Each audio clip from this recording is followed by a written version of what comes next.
Hi friends, welcome back to Desi cook.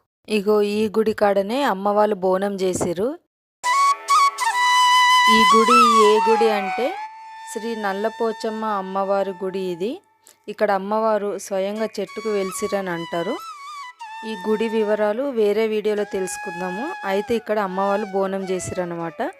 ఈడ బోనం చేసి కోడిని కోసి వంటలు కూడా చేసుకున్నాము. అయితే ఏమేమి వండుకున్నాం అనేది మీకు కంటిన్యూస్గా వీడియోలలో చూపిస్తాను. అయితే సబ్స్క్రైబ్ చేయని వాళ్ళు ప్లీజ్ సబ్స్క్రైబ్ చేసి సపోర్ట్ చేయండి.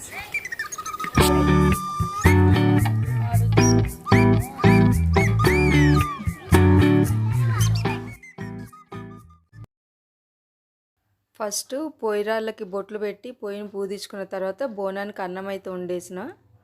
మేము ఎప్పుడు బోనం చేసినా కూడా పచ్చన్నం వండుతాం అనమాట. ఒక్కొక్క దగ్గర ఒక్కొక్కలాగా. మా పిన్ని, మా రెండో చెల్లె, మా వదిన, అట్లనే ఆడ చిన్న చెల్లె, మా అత్త, మామ ఇట్లా తలా ఒక పని అందుకున్నారు అందరూ. తర్వాత ఈడ బగారన్నం వండడానికి ప్రిపరేషన్ స్టార్ట్ చేసినాం. కట్టెల పొయ్యి మీద వండుదాం అనేసి కట్టెల పొయ్యి అయితే వెలిగిస్తున్నాము. ఇక్కడ కట్టెల పొయ్యి అంటుకుంటలేదు. ఆ కట్టెల పొయ్యి అంటేనికి మా అత్తమ్మ మస్తు కుస్తీ పడుతుంది. అప్పుడే మా పెద్ద చెల్లె వచ్చింది. ఇక అట్లా చేసి పొయ్యి అయితే అంటించింది. ఇక అన్నం వండడానికి స్టార్ట్ చేసిన అనమాట. ఆయిల్ పోసేసిన ఫస్ట్ అయితే. చూడడానికి బగారన్నం అనిపిస్తుంది కానీ ఎప్పుడు చేసినా కూడా మంచి టేస్ట్ వస్తుంది. మా వాళ్ళకి ఇదే స్టైల్లో చేస్తే నచ్చుతారు అనమాట ఇప్పుడు కూడా. అందుకే నేను ఇట్లనే వండుతాను.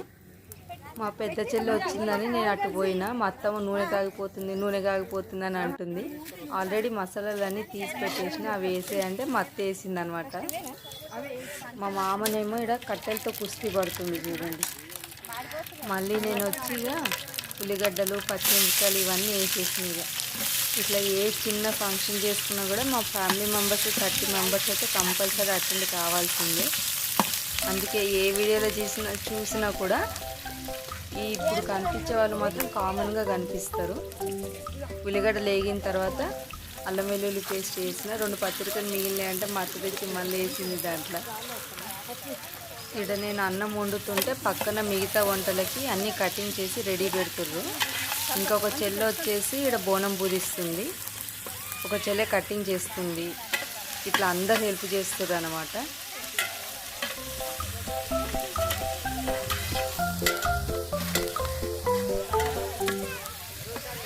ఉల్లిగడ్డలు వేగిన తర్వాత ఎసరైతే పోసేసిన. ఇందులో కొత్తిమీర, పుదీనా అవి వేయలేదు. మీరు అనుకోవచ్చు వేయలేదు అనేసి. అయితే ఇప్పుడు వేస్తే ఒక టేస్ట్ ఉంటుంది, నీళ్ళు మసిలినాక వేస్తే ఒక టేస్ట్ ఉంటుంది అనమాట. అందుకే నేను నీళ్ళు మసిలినాక వేద్దామనేసి ఆపేసిన. తర్వాత రుచికి సరిపడా ఉప్పు కూడా వేసేసిన. ఉప్పు వేసేసి మూత పెట్టి అత్తమ్మ అంటే మా మామ చూడండి ఏమనుకుంటూ పెడతాడో. వీడియో తీస్తున్నామని తెలిసి అట్లా అనుకుంటే పెడుతున్నా అనమాట. పెట్టేటప్పుడు మెల్లగా పెట్టాలి మూత. ఇక మా అత్తమ్మ అయితే అన్నమయ్యే వరకు అక్కడ కదిలిందే లేదు. ఈ కట్టె ఆ కట్టె అన్నీ తీసుకొచ్చి మంట మంచిగా పెడుతున్నా అనమాట. లేకపోతే కచ్చపక్క అయిపోతుంది అనేసి. ఈ గుడి అడ్రస్ వచ్చేసి బాలనగర్ నుంచి, బాలనగర్ తర్వాత ఐడిపిఎల్ తర్వాత హెచ్ఎంటి కాలనీ అని వస్తుంది. ఆ కాలనీ లోపల ఉంది ఈ గుడి. ఈ గుడి గురించి ఇంకొన్ని విషయాలు దేశీ కుక్ A to Z అనే ఛానల్లో తెలుసుకుందాం. ఎసరైతే మసిలింది. ఫస్టే బియ్యం కడిగి నానబెట్టేసుకున్నాము. కానీ ఎండలైతే ఎంత ఎండ కొడుతుందంటే ఫిబ్రవరి 1st వీక్లోనే మస్తు ఎండలు కొడుతున్నాయి. మేము అనుకోలేదు ఇంత ఎండ ఉంటుంది అనేసి. ఇప్పుడు ఇందులో కొత్తిమీర, కరివేపాకు, పుదీనా వేసేస్తున్నాను. ఇట్లా వేసిన తర్వాత ఇప్పుడు దీంట్లో బియ్యం వేయాలి. ఒకసారి మీరు కూడా ఇట్లా వండి చూడండి ఎంత టేస్ట్గా అవుతుందో అన్నము.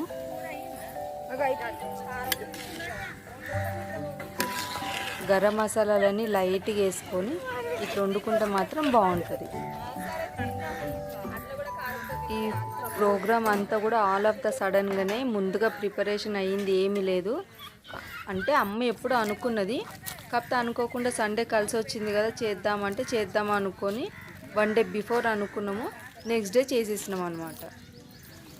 ఇక అందుకే హెవీగా వంటలు ఏం పెట్టుకోకుండా సింపుల్గా కానిచ్చేసినాం.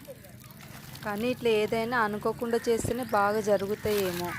ఏదైనా అనుకున్నాం అనుకోండి, చేద్దామని మనం అది ఎంత అనుకుంటా ఉంటే అది అంత వెనకబడతా ఉంటుంది. మేము మాత్రం ఈ ప్రోగ్రామ్ అస్సలు ఎక్స్పెక్ట్ చేయకుండా అయిపోయింది, కానీ చాలా బాగా జరిగింది. ఎసర్లో బియ్యం వేసేస్తున్నాను. మీలో కూడా ఎంతమందికి ఇట్లా జరిగింది, అనుకోకుండా ప్రోగ్రామ్స్ రావడము, చేయడము, లేదా అనుకున్న ప్రోగ్రామ్స్ అన్నీ వెనకబడిపోవడము నాకు కామెంట్లో చెప్పండి. అన్నం ఉడికితే అయిపోతుంది, బగారన్నం అయిపోయినట్టు. ఇంకా నెక్స్ట్ వంటలు చేయాలి. కానీ గుడి దగ్గర అయితే వాతావరణం చాలా బాగుంది. ఆ చెట్లకి సున్నము జాజు చూస్తుంటే ఏదో పల్లెటూరులో లేదా ఏదో అడవిలో వచ్చి వండుకున్నట్టే అనిపిస్తుంది.